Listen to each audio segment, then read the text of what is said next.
Hi everyone, it's Kristi. Welcome back. I'm here with a flip through of our canvas wrap journal. This is totally inspired by Tracy Fox.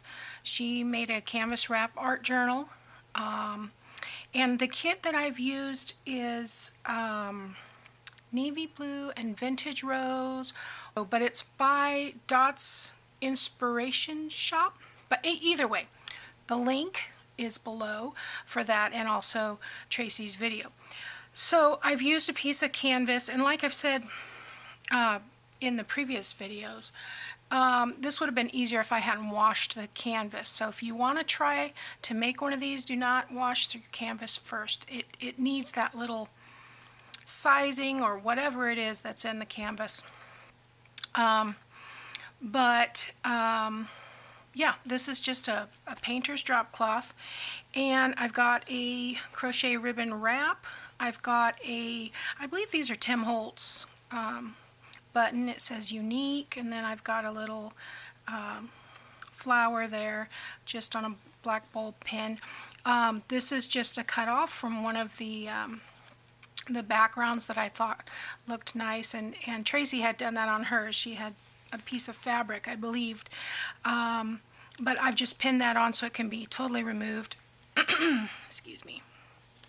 I don't need to take that one off. So when you open this inside, on the wraparound side, I've got a piece of just extra paper from the collection for writing.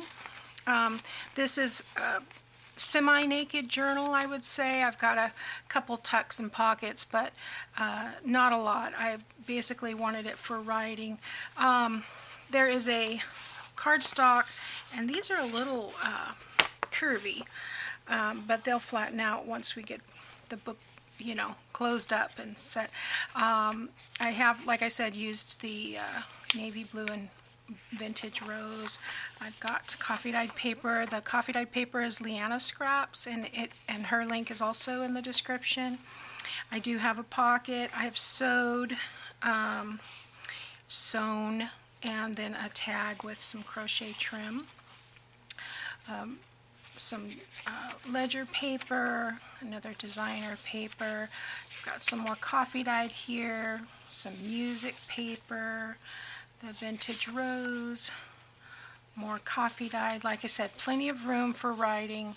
A coloring page that I've coffee dyed, and then I've got another designer page and coffee dyed. Oh, and then I missed one. There's some graph paper and excuse me, got a frog in there. Another designer page, coffee dyed, and then I've taken a couple of envelopes and kind of linked them together. I glued this down only in the middle, so you can tuck here or here, and then of course you can tuck here. Another designer page. Here's the tuck that I have with the journal card, and I've left everything plain on the back. Coffee dyed paper, doily, and then here's the center page with some crochet trim. I did do a 3-hole pamphlet stitch, and so here's the back side. Got that. Needs to be pressed. Here's that other tuck. I'm hoping this is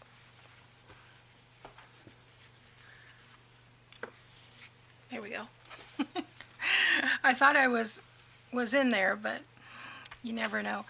Here's the other side of that envelope, and coffee dyed paper, the designer page, graph paper, coffee dyed paper, designer paper, and the other side of the coloring page. And like I said, I've just left everything so that you can be more creative with what you want to add to the journal, whether it's writing or artwork or postcards or photos. Here's another pocket, or what have you. And then here's another one of the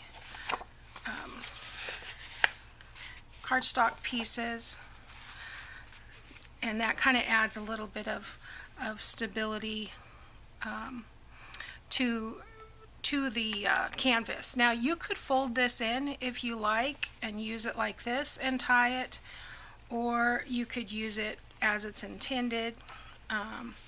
Close it, wrap this piece around, and this will be the front here, like so. So that's it. Like I said, it's kind of a half-naked journal. I did sew around the entire thing. That helped make the pockets, and also will help with the unraveling, because this is notorious every time another piece comes off. So it'll stop when it gets to the stitching. So that's it. This will be available in my Etsy store, and I thank you for watching. See you next time.